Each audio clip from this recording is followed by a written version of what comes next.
warna alla shaydaanku yaal waa idin salaamay sida la socoteen muuqaal soo duubay waxa ku sheegay lacag $1,000 inaan ka qayb qaadanayo ololaha socda ee lagu sheegay in guriga loogu dhisayo madaxweynihii horeeto maxaa Cabdullaahi Farmaajo ummadda Soomaaliyeed guud ahaanteed si gaara nin cali yare la yiraahdo oo xiijiyay oo ku haya xawaaladaan taaganahay shiinow lacagtii soo dhig waxaan rabaa halka inaan idin ka xaqiijiyo arrintaasi brank bay ahayd waxba kama jiraan shiino culay shalayna uma qorshaysnayn maantana uma qorshaysna birina lagama yaabo inuu ololaha ka qayb qaato sababtoo ah islaam baa hadda koor waxa laga sheegay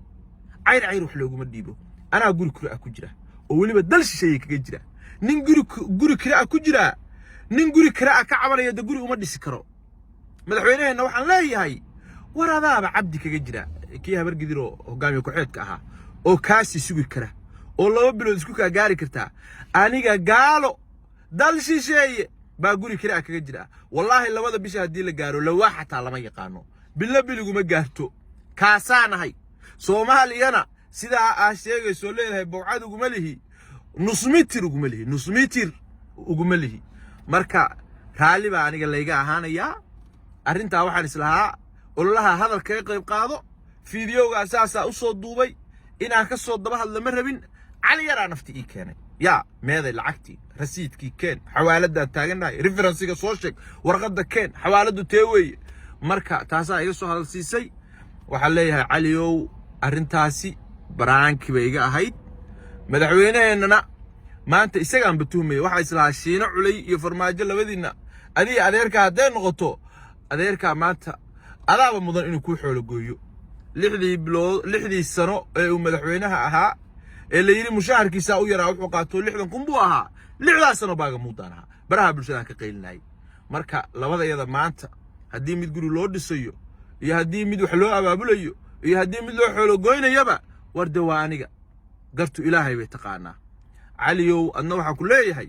hadaaba tirshiine culay xaajitaad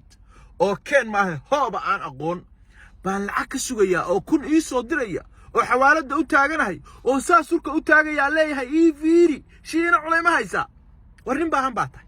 nin baahan gob ma hadeeba saa ka tahay anigu de ma garan karo maanta aan waxa islaa jabadu waa u buuxan 2 sano buu governator ba ahaaba islaha de ma garan karo baahidaas meel kala socoto ma garan karo waxaaga iska iimaanso ma xoolo id dawladdiiba bil kaba maarta xafiiska kaba maqna wali adiga laguma fatishin mushaharkii baa ku socda war alxamdulillah de inta haysto umadu mooda haysto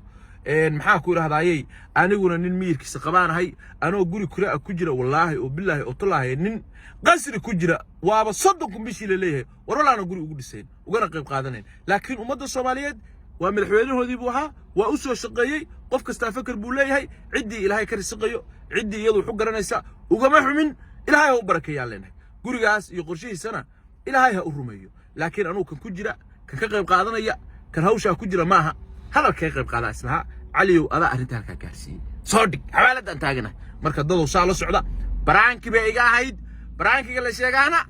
waa been qaan gaartay waa shiino culay oo idin leh salaam alaykum raxmatullaahi wa barakaatuh